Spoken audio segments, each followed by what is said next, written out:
representing Franchise Secrets, Erik Von Horn.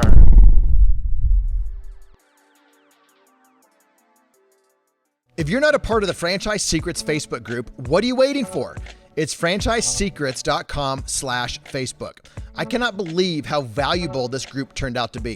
When someone asks a question, the feedback is honest, authentic, very helpful, and it's from multiple perspectives. If you're not sure that you're getting the most accurate information about franchising, then check out the largest, most helpful Facebook group in all of franchising. Whether you're a Z, a Zor, a buyer, or investor, join our free Facebook group at franchisesecrets.com/Facebook. Hey, it's Erik here. We have an amazing episode with my friend, Scott Abbott, who's owned and sold about 12 different companies, half of them in franchising, half of them software technology, all kinds of other things. Founder of 5 Star Painting, sold that, has a number of different brands, and he's in actually just a lot of acquisition mode, buying different franchisors.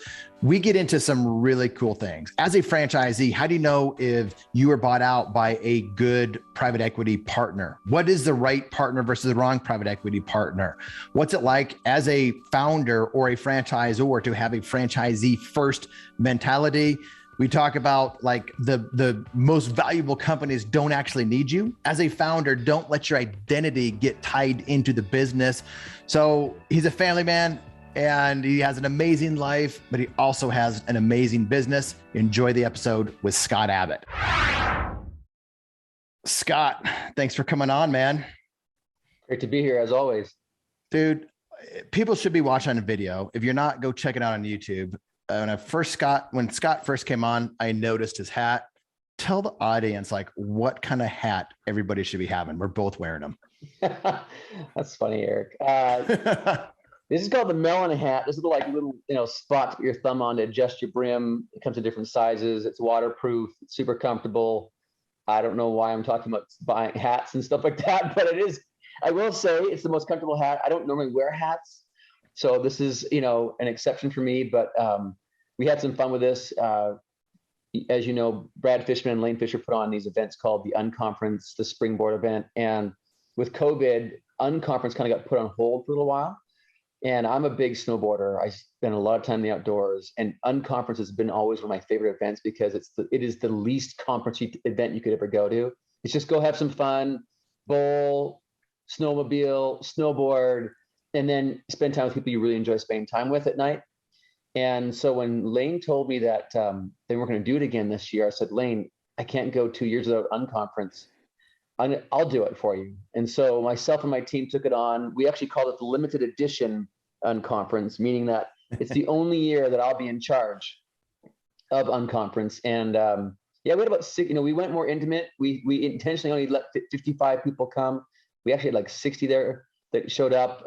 We all went snowboarding, snowmobiling. We actually had a cool night at the Jazz game, where at the end of the game, we took them down to the court and played basketball together on the Jazz court for like an hour. Totally like just cool experience, right? And yeah, we made these hats and handed them out to everybody as swag. So that's where it comes from. Dude, I love it. I did bring that up on purpose because like if you're doing cool stuff like that, I mean, I've been a part of events where they give out great swag, and this is one of those. And like I would wear that all day long. So maybe Melon will actually become a podcast sponsor, and maybe not. What is funny though is I go around and I see people wearing this exact hat all the time, including there are guys that see me wearing this hat and they're like, oh, can I have one of those? I have like just random business people I know asking for them. And they have no connection to franchising or Unconference. They just love it. And we have fun with it. So anyway. That's awesome. All right. Well, that's where we first met. We first met at one of those conferences that Lane and Brad put on. They're amazing. You taught me how to be a much better skier at one of those events in Park City. And that's really where I first learned about you and became friends. And since then, over the years, you were doing amazing things in franchising, and then you've just gone on to, I don't know, level up, level down. Like you've just you've changed roles and you have an amazing lifestyle. So I want to talk about like the things that you've done as a franchisor, investor, but let's start with family. Like, tell me about family. All right.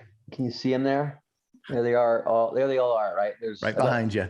Right behind me. I've got 5 amazing kids. And if you're a father or a mother and you are listening to this podcast, you know that every kid is very different. So I have the blessing of having children that are nothing like me. And I have a couple that are somewhat like me. But my oldest is 22, just got married this last summer, wants to be a therapist.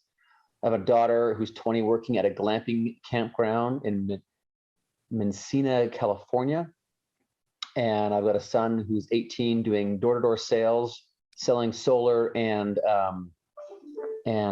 alarms in Houston right now, and a 15-year-old daughter who's a teenager, and she's what I call in the tunnel. Fortunately, we have a good relationship, but those can be difficult. And I have a 13-year-old son who just enjoys life. The kid is like the most loud. He's the last child. He's the loud, sometimes obnoxious, annoying little brother, but also is a ton of fun, full of energy, and is probably a 9 or 10 out of 10 on the ADD scale. He loves everything, and whenever he's onto that one thing, he's just completely into it. So yeah, lots of fun. I've talked to several different like amazing entrepreneurs, investors, and they're like, if I have kids, or when I have kids, or my kids are going to do door-to-door sales, Cutco, Vivint, door knocking, what as a father seeing your son do that, like what do you think? How do you feel? Oh yeah. So some, background on me, right? Like I'm Mormon, or LDS, we're going to call it. I'm a religious man, and I served a Mormon mission. Those guys that wear the name tags, the white shirt, they walk around knocking doors, right? And I did that in Europe for 2 years. I paid to go. Like I literally saved up money to go do that for 2 years. It's so hard, but I became a man. Like it made me who I am. Like knowing how to work hard, do things for the right reason, having a deep why that drives your purpose, so that when you have those rough days, you keep doing them. And so I keep telling my son, Kieran, I said, Kieran, don't worry about being told no. Don't worry about what you sell. Worry about what you become by what you're doing. That's way more important than anything else. If you become a better Kieran out of this summer sales thing, then that's what you're there for, right? And so for me, I take a lot of pride in the fact that he wanted to do it. He's only 18. He just graduated high school. He actually did door-to-door sales, selling roofing for 5 or 6 months before he went out to Houston, right? And he's got that mentality. He's reading some of my favorite books, like 7 Habits, Good to Great. I gave him Atomic Habits of the Day. And so he's just like building himself right now. And I take great pride in seeing him working on who he wants to be. And each of my older kids, they'll ask for tips on like, what should I be reading, Dad, right now? And nothing makes me happier to see any of my kids look to become a better version of themselves. So yeah, it's awesome. I love that. And I wanted to start there to give the audience context for who you are as a person, as a dad, as a husband, because we're going to talk about scaling businesses, building big brands, and there's a ton of money to be made with that. You have an amazing lifestyle that most people would be absolutely jealous of. But like, this is who you are, and this is what drives you, and family and kids and all of that. So I wanted to bring that into the conversation before we started talking about all the business stuff. So let's dive into some business stuff. And I wanted to talk to you specifically about like building franchise brands to sell them, or franchise brands, if you didn't mean to sell them, they become like worth quite a bit at some point, the equity that you're building. And you've gone like full circle with some of these brands. So talk to me about your mindset when it comes to building franchise brands and then exiting them, and how do you just continue to do that? Yeah, a lot to unpack there, right? And I'll do my best to try and and give maybe some perspective to listeners on this. So I have a philosophy around building businesses that I've always had, and I don't know why. I don't know if it's maybe because I'm always looking to be challenged and always looking to, go to the next level for myself personally, or if it's because I get bored easy, or the financial benefit that comes from building companies and selling them, or not wanting to pay taxes as much. Like, I don't want to make a bunch of ordinary income. I want to make money, pay taxes on capital gains. There's lots of reasons why I do what I do, but I will say that, I've sold 11 or 12 companies at this point. If I were to look at all the business I've been involved in, a little over half of them have been franchised. The other half have been either software, consumer products, real estate, technology, software. So I've been in a mix of things, and I'm an active investor in all those categories. So franchising is where I cut my teeth in having my first big success, I'll call it. And that was with 5 Star Painting. And we started that in 2004. We sold it in 2015 to Neighborly. When that happened, I rolled the majority of my interest into Neighborly. It wasn't because I didn't believe that 5 Star Painting was going to be a success story. It was simply that I felt like what I could contribute to the business was nearing its maximum, and I needed to learn new skills for the next part of my career. So as I was building 5 Star Painting, I always was building it with this mentality that one day I was going to sell it. And I always viewed that the most valuable companies are companies that don't need you. And so my ego and who I am personally was never really attached to 5 Star Painting, which I think is very important, because I've seen a lot of founders, with their first business, it's almost like their business is who they are. And so the idea of separating themselves from their business is so abhorrent to them, or so difficult, that they just can't do it. They can't come to grips with letting go of their baby. In fact, I know a number of entrepreneurs who, after they've sold their company, are like in deep depression because they've lost their purpose or their why. Yep. And if you look at Atomic Habits, if you ever read the book, one of the things he talks about that I think is so valuable. Have you read it, Erik? James Clear, Atomic Habits. Get on his email thing that he does every week. So 100%. Okay, great. So he said something that has forever changed me in his book, because I've always been so goal orientated in my entire life. I've always had a goal, always. But what he said that was so earth shattering for me was, and I recognized it after I read it, was if you set a goal, no matter how difficult that goal is, let's say your goal is to sell a company for $100 million, or let's say it is to have 200 employees, or let's say it is to give away $1 million to charity, whatever your goal is, and it's difficult, hard to obtain, it's very, specific and measurable, it's all the smart elements of goal. You do that all perfectly, and then you execute and you get it done. What then? Like, okay, now you're done. Now what? And I'll give this to you an example that made this very clear to me. I had this goal that I wanted to be able to hold my breath for 4 minutes. So I'm a Wim Hofer. Okay, I do cold showers. I do breath work every morning. It's how I get clarity in the morning and focus. It's part of my meditation, my prayers. I take that time to be grateful. And so it helps me do that. And so I wanted to push the boundaries. And so I was always pushing to get to 4 minutes. Well, one day I got to 4 minutes and 45 seconds on a breath hold. And I thought, like, well, what now? Like, what's my next goal? Okay, is it 5 minutes? Okay, but then what happens after I hit 5? Is it 5.5? Like, at what point am I like, what am I doing this for? Just to achieve a goal? But what James Clear said was, fall in love with the process of what you are becoming by the goals. Don't fall in love with hitting the goals. Okay, so then when that created some clarity for me around, like, when I was building 5 Star Painting,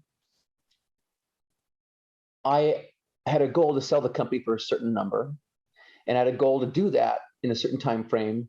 And so I achieved all that, but then what?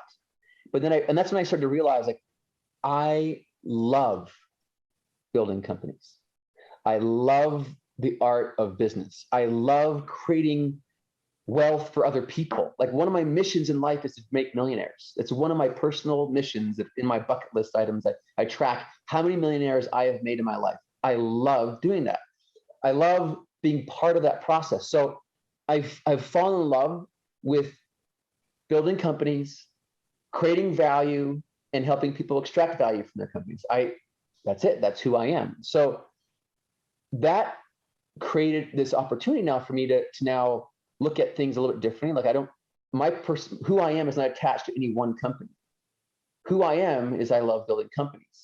So I am putting all my focus and attention now in 5-star franchising. So let's step back. After I sold 5-star painting to Neighborly in 2015, and I focused on getting myself out of all the elements of the company, right? So when you start something, you are the marketer, you are the HR manager, you are the CFO, you are the franchise salesperson, you are everything.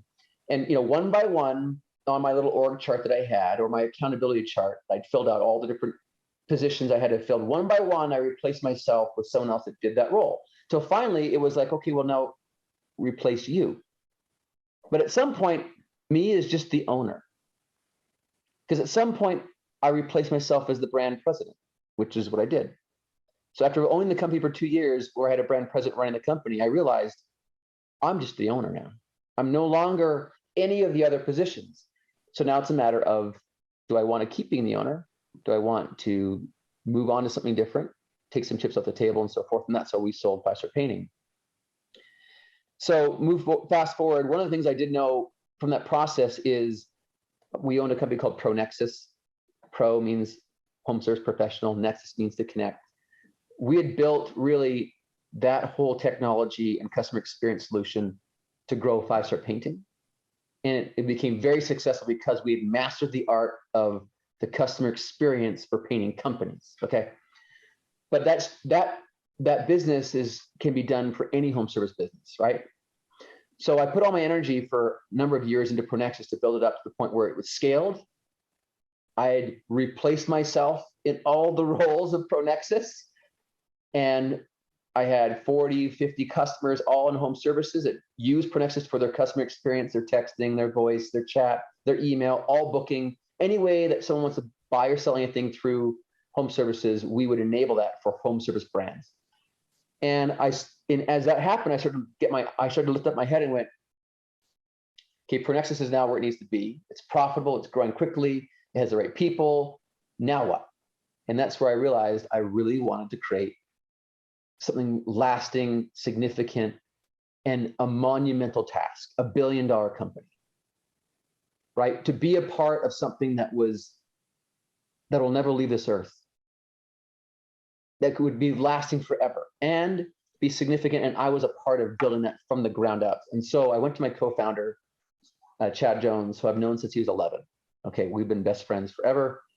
And he was at the time was the CEO of 5-star franchising, and we owned 2 brands, Joe Homebuyer, which is like house flipping, and Bath Solutions. Both these companies were doing really, really well. And I said, Chad, I want to build $1 billion company. Like, I've come to that conclusion. I want to do it really bad. I've got to do it. It's like, it's my next part. I know in achieving that kind of goal, what I will build in businesses along the way and the value I'll create in that process that will help me achieve my personal goals. Are you in? Because the last 7 years have been pretty lifestyle, like no accountability, travel for 3 or 4 months of the year. And, it's been pretty fun, but really, like, I'm not tapping my potential. And Chad and I discussed it at length, and he's like, you know what? I'm ready. I can do it. It took some time for us to get there.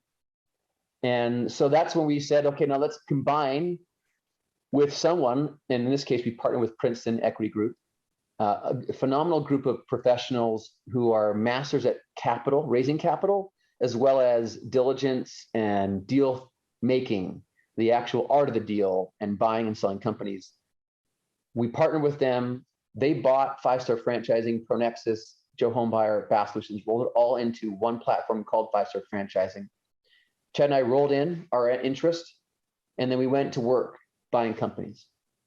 And once again, like, this is what is so awesome, and what we have loved is I love first of all, finding founders that are looking to take some chips off the table, right? They've been building a company for 10 years, 15 years. In some cases, they want to retire.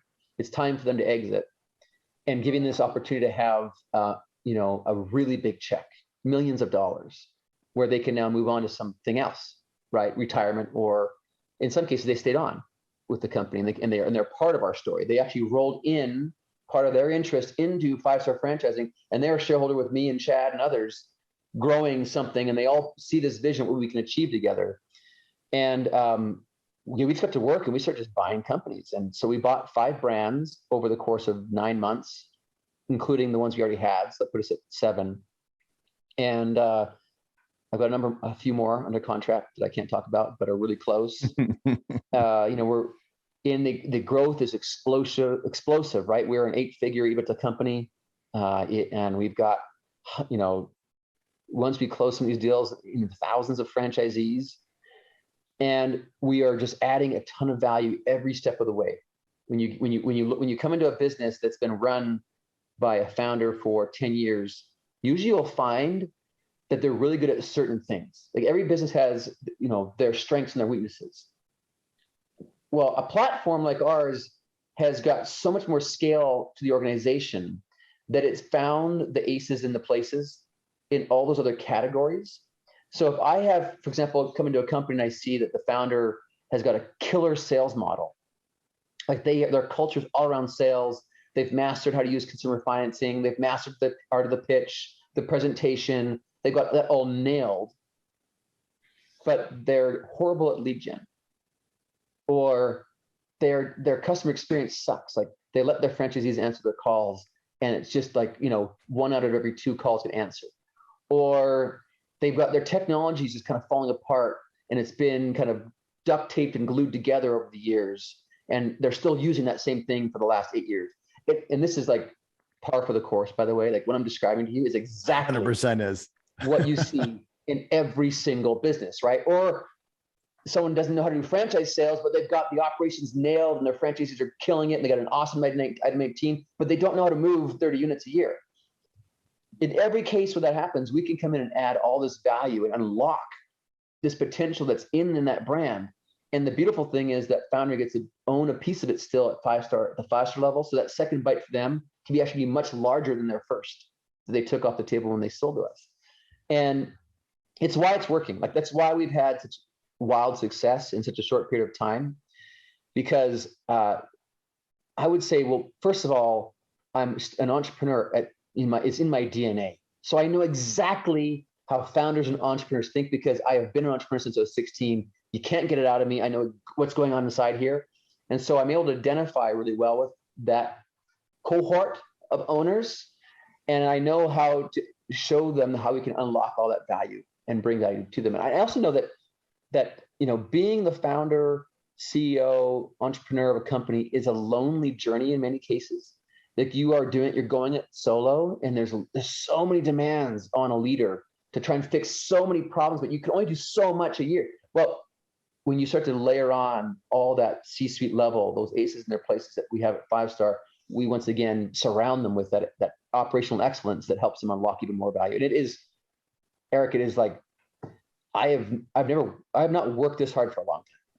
Like How hard are you working? How hard are you working now? I'm putting in the time, like whatever is needed, whatever is But it's needed. fun. What's the difference between that, what you're doing now, and when you were like founder, kind of at your peak of skill set and experience? Like what's the difference between like the enjoyment and the things you're able to do now versus back then?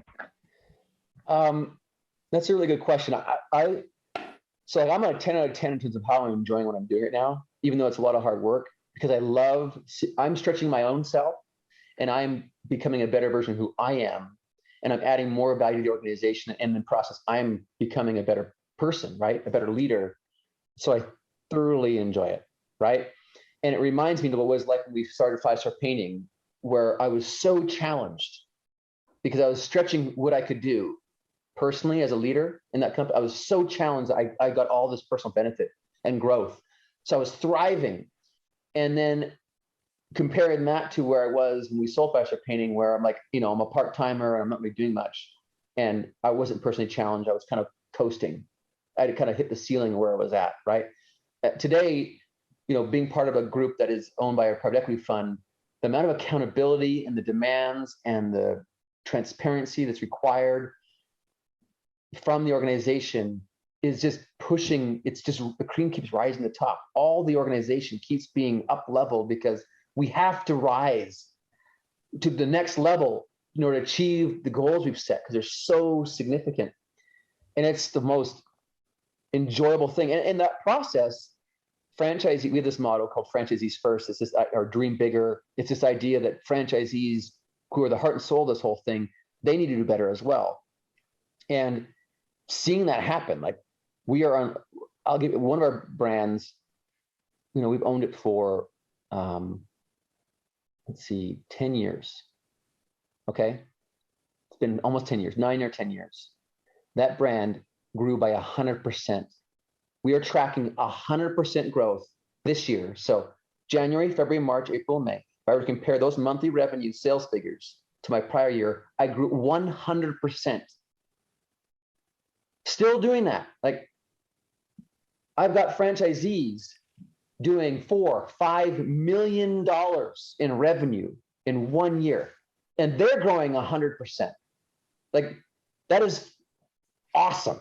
So what kind of impact did you have, the team have, the combined like brain trust have to be able to help them go from to 2x what they were doing before? Like, what were some of the things that, as you look back, you're like, oh, I was able to give them this strategy, put this in place, make this higher? What were some of those moving parts that got put into place to be able to help the franchisees and you guys become that organization that is franchisees first? So Pronexus is a huge part of this, right? Because Pronexus does all the lead gen. It's our digital ad agency. It does all the software that tracks all of that. And it does all the customer experience on the front end to set up and tee up appointments for them to sell. And so when you've got a team that's just constantly looking at these KPIs and, lead flow, cost per lead, conversion rates by lead source, having clean data. I can't tell you how many home service companies have no idea what made their phone ring. And if they do, it's muddled because it's, was it really Google, or was that from a PPC campaign, or was that from the social that led to the Google, or was it a direct mail piece and then they call up Google? Like, they don't know, right? So data empowers the entire organization to know what leverage we should be pulling, right? So like specifically, I'll give you an example, like a specific example where we go to a franchisee in a targeted market and we said, listen, you aren't using social right now. So far, all your growth has come from direct mail, yard signs, referrals, and Google and online, but you haven't done any Facebook ads at all, and nothing's happened there. So we're going to unlock a campaign targeted to your geographic area with your demographic you want for customers. You know what they look like because we've seen who's buying, and we're going to focus all of our efforts on that as a new lead source you have not unlocked before. And the guy sees, or the girl sees, massive increase in volume and business. And that just we all know how this works in franchising. You get a spark and it creates a wildfire. All the franchisees are saying, well, I want that too. And then you're leading instead of pushing and pulling. You're leading and people want to follow that because it's working. And so we become the masters of social for all these franchisees to get their lead flow up. And then I'll give you another example. So one of our franchisees started getting heavy into consumer financing. About 40% of all their deals was consumer financed. We moved our average job size from $4,000 to $10,000. Much of that came from consumer financing. When you're selling a payment of $50 a month versus $10,000 for a job, customers get a little more liberal with the kind of improvements they want to do. They want to upgrade and go bigger. We literally moved, and I could show him. I'm not going to show you because it's confidential, but I could show you. I could show you an example of like, here's my list of franchisees. Here's all of them with their average job size, and I can show you all the guys that never took us up on using consumer financing, and they're still sitting at $4,000 average job size, and everyone else is at 10. Like, same amount of work to make the phone ring, same car driving out to the house to do the bid, same effort to close the job, but one job's 4,000, the other one's 10,000. Like, which do you want? And so it's that kind of stuff. You have that data, you see it, you take it, you spread it, right? And so, I mean, we could talk about texting, right? Introducing texting into the mix. So we had one of our brands that we're working with, and this is specific, very dialed in, because we do texting for consumers and we do online booking as well.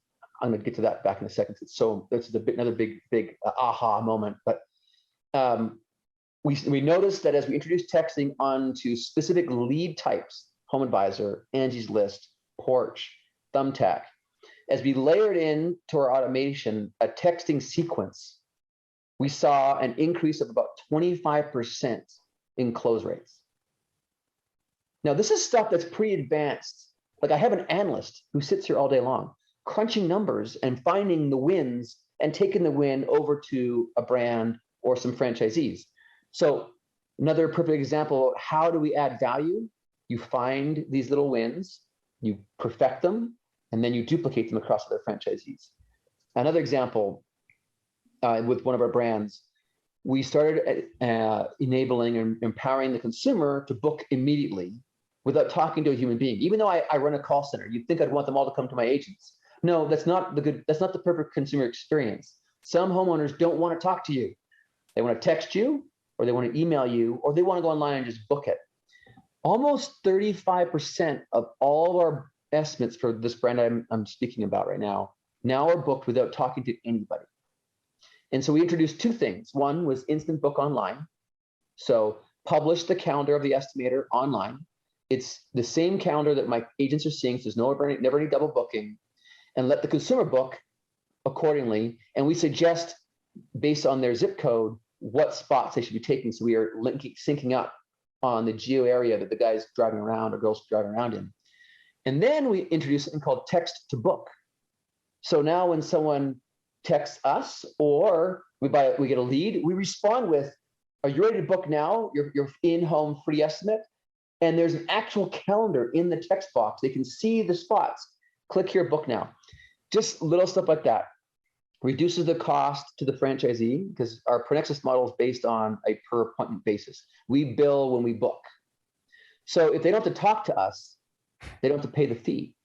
I don't have to answer the phone. It's all automated. Technology is handling the whole thing. And so here we are adding value to the franchisees, reducing their costs, increasing their business, increasing their conversion rates. And you take all that science we just talked about and you can apply that to one brand. Now, that brand president comes to a brand president meeting with 7 other brand presidents and goes, oh, you wouldn't believe what happened with us. And the other brand presidents say, we need that at our brand as well. And so it just keeps cascading. So franchisors, this is so much for you, but from a franchisee, if I put my franchisee hat on, so often we hear private equity is coming in. And I get this in the Franchise Secret Facebook group and my mastermind groups. Franchisees are so concerned when private equity starts coming in. But as you hear this, listen, from the franchisee standpoint, I see value add, things that are going to double revenue, things that are really helpful to the franchisee as the franchisor is maybe at the cap with their current team, leadership team, technology, the franchisor putting money back into the system. And now they join a brand like 5-Star, like Princeton, and now they have access to capital, they have access to technology, they have access to analysts, like you're saying. So you have access to so much more, and all of that actually benefits the franchisee. What other, before we wrap this thing up, which we should have set aside a lot more time, what are other benefits that you see to franchisees that come into a private equity group that is solid like you guys? Got it. So first of all franchisees, right? Like anytime change happens, it's human nature. We all go, oh, what's going to happen to me? Like fear sets in. What does this mean? So it's our job as the platform and our leadership team to address those challenges head on and help them understand that a private equity fund only buys a business if it's going to grow. Okay, what does growth mean to the franchisee? Well, a private equity fund was also very analytical in nature and wants us to, feed what works, starve what doesn't, find out quickly, find out what works quickly and feed that so we can see more growth. If you are in that growth mindset, this is only good news for franchisees, because we want more franchisees who are doing better. Because if we have less franchisees doing worse, we don't sell, we don't grow, we lose money. It's like there's a natural alignment. Now, that said, there's clearly scenarios, and we've heard about them in the marketplace, where private equity, the wrong private equity partner came in and just looked at extracting, the value in the company, cutting costs, and just trying to grow EBITDA so they could sell some, or take money off the table. So clearly you have to find the kind of partner that believes in a growth story, that's ready to invest in that growth, and not the kind of partner just looking to take big dividend checks and extract the value and leverage it up, right? And so someone might ask, like, well, why doesn't everyone just want growth? It's just different styles. And also the life cycle of a company. Some businesses are at that life cycle where maybe they've maxed out they've sold all their territories, nothing else is left, and they still got to find a way to get more EBITDA. Like, that's not the kind of company I'm buying. We're buying companies that have opportunity and growth opportunity. So, you want to be careful about who you are partnering with. You want to understand what that fund looks like. Spend time learning about the other brand president or other founders that sold to that fund and how that went. You do your diligence, just like I did, to make sure that the partners I have in my camp are the kind of people that believe in where we're going. And to get to where we're going, we need a lot of growth. Scott, I love what you're doing. I can only imagine the growth that's going to be happening over the next few years. I think you're going into a good season of buying companies. Everyone's been paying top dollar for these brands. We're probably entering into a different season where it's not so much a seller's market. It might be a buyer's market, which will then turn into a seller's market. So if you're a founder and you sell and it's not as strong as you thought as it would have been 12 months ago, consider rolling it in to take advantage of the cycle that we're going in, because there might be even a bigger payday, like you said, the second bite of the apple. Any last bits of wisdom, and how can people find you? Yeah, so if you want to get in touch with me, you go to 5starfranchising.com, FIVESTAR franchising.com. I'm listed on there, I'm sure. You can reach out there, or Abbott at 5starfranchising.com. Happy to talk to you, and happy just if you're looking for some feedback or thoughts on, home service brand or businesses, I'm happy to help in some way. Final thoughts. We're in the best time to have ever lived on planet Earth, right? Some people may look at the news and there's lots of negative things out there. Interest rates are going up. The Fed's going to change the world. The market's crashing. We are still in the best time on planet Earth, and be grateful for that. There's lots of opportunity, and there always will be for good companies and good people. There will always be lots of opportunity, and keep a growth, positive mindset around you as you deal with some of the negative that's around you, and keep building great businesses, because I'd love to buy one. Well, maybe you'll be buying some of these that I'm involved with as an equity partner, advisor, and whatnot. So hopefully one of these days we can be partners in some of the cool stuff that you're doing. Thanks for your friendship, and thanks for coming on and always delivering value to the franchise community. Yeah, happy to do so. Thanks, Erik. Thanks for listening to this episode of the Franchise Secrets Podcast. Whether you're watching or listening, please make sure to subscribe to my YouTube channel and to whatever channel you're listening on. If you want my help with anything from buying a franchise to franchising your business, please visit franchisesecrets.com.